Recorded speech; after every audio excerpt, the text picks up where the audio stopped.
Are you feeling ignorant about your own hotel's financial well being? Would you be able to detect danger signs in the financial health of your hotel?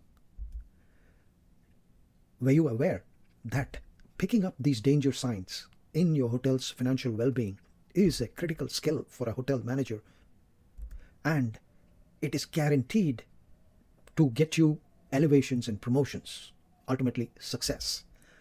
However, most hotel managers have no understanding of the financial health of their hotel. Ability to detect early warning signs is actually a leadership strength. But most hotel managers tend to ignore this critical leadership strength. Because of that, their promotion and elevation opportunities become limited by their own actions. I will show you how you can easily identify early warning signs of your hotel's financial health. You would want that, right? And we'll be using a very simple technique. However, your peers would not know about this, so you will have a head start on them. And this technique will boost your chances for promotions, elevations, and all kinds of opportunities. Now, you may have a question. Why me? I spent 26 years in the hotel industry in senior finance and leadership roles. I have myself detected hundreds of early warning indicators. Moreover, I have personally shared this with hotel managers and got them to identify them too. And that led to successful analysis and successful financial decisions. What if you were to be tipped off about something that's not so good about your business performance, what I call early warning signals? In particular, if it's about the long-term sustainability of your business. In other words, does the hotel have the ability to survive over the long term? Solvency ratios do just that. They are early warning signals. But what are these solvency ratios? Let's take a look at one of the most important solvency ratios a hotel can have, the debt equity ratio. The debt equity ratio is a solvency ratio that uses debt and owner equity of a hotel. And we will see these two terms from one of the most important financial statements. But what is solvency in the first place?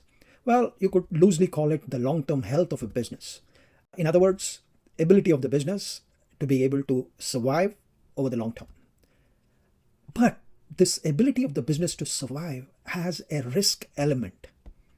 Hotel needs to remain in business, and it has assets to help it do that, but only after it's able to pay off its obligations. And those obligations are liabilities which cause risk. One major type of liability or risk is debt. We'll see debt in greater detail later. But let's first understand the two terms, debt and owner equity. The debt equity ratio first needs to be calculated. However, in order to give you a better understanding, let's see a personal example of what debt and owner equity really are. Assume you're buying a laptop and it costs $2,000.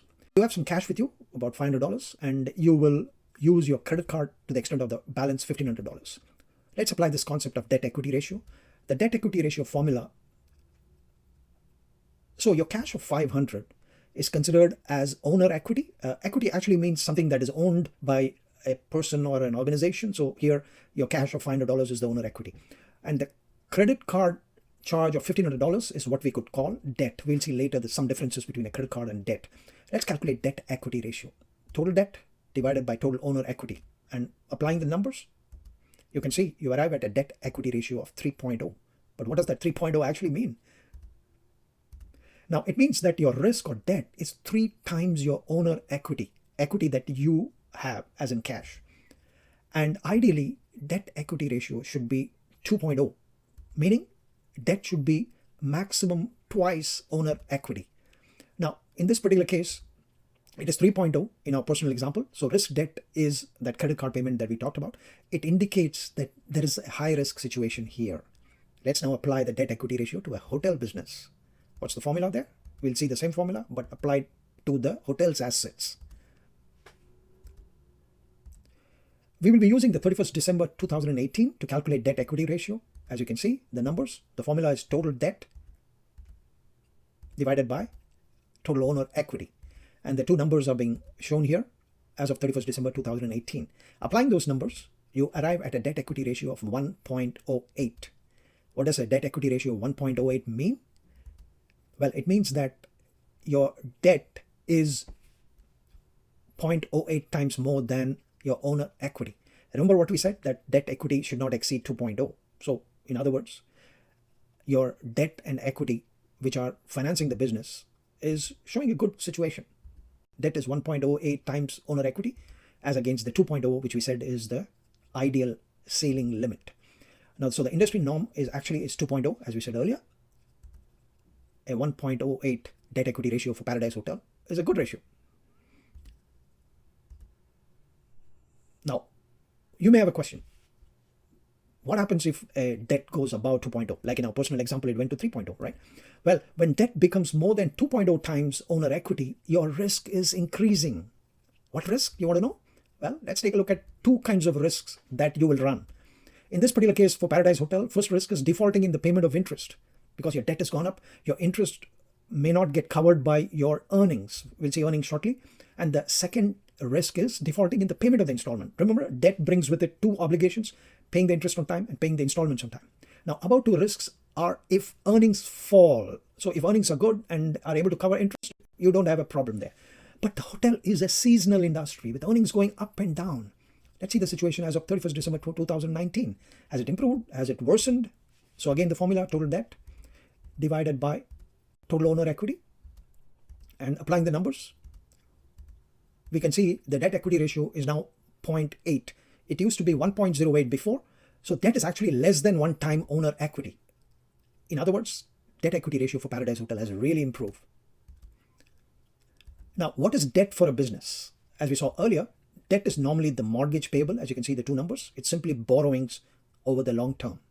Now, business borrows money from a third party through a term loan, as we mentioned earlier. There are three important features of debt. Number one,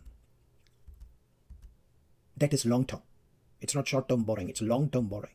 And is normally in the form of a term loan, and which has got a fixed amount. That's why it's called a term loan. And the third thing is, we mentioned earlier, is this term loan is secured by a mortgage on the assets of the business. So debt is a form of financing, and debt thus creates risk. Let's now understand the other side, owner equity. What is owner equity for a business? Well, it can take the form of common stock, paid-in capital, and retained earnings. Some of these terms we will see in another video in more detail. Overall, owner equity, as you can see in these 2 years, can be considered capital, the money that the owner pumps into the business. Now, business borrows money from the owner is the way capital can be explained. There are three important features of owner equity. Number one is long-term capital, just like debt, has voting rights, which is different from debt, and earns dividend if declared. Dividend is the way to reward investors or the owner for investing money into the business. Owner equity, just like debt, is also another form of financing. Owner equity is normally a combination with debt for financing a business. Now let's recap debt equity ratio. Always compare the debt equity ratio year on year. So here we compare 2018 with 2019. Make sure your debt is not more than 2 times owner equity, and make sure your debt is not increasing year on year. And of course, to make sure that your earnings are growing so that you cover your interest costs. Now, what are the 3 takeaways of the debt equity ratio? Number one, the formula is total debt divided by total owner equity. And total debt should be maximum twice owner equity. And to ensure that earnings are always increasing year on year so that they cover the interest obligations. Do you want to understand the power of hotel financial ratios and related ratios? Click on the video bar for the ultimate guide on hotel financial ratios.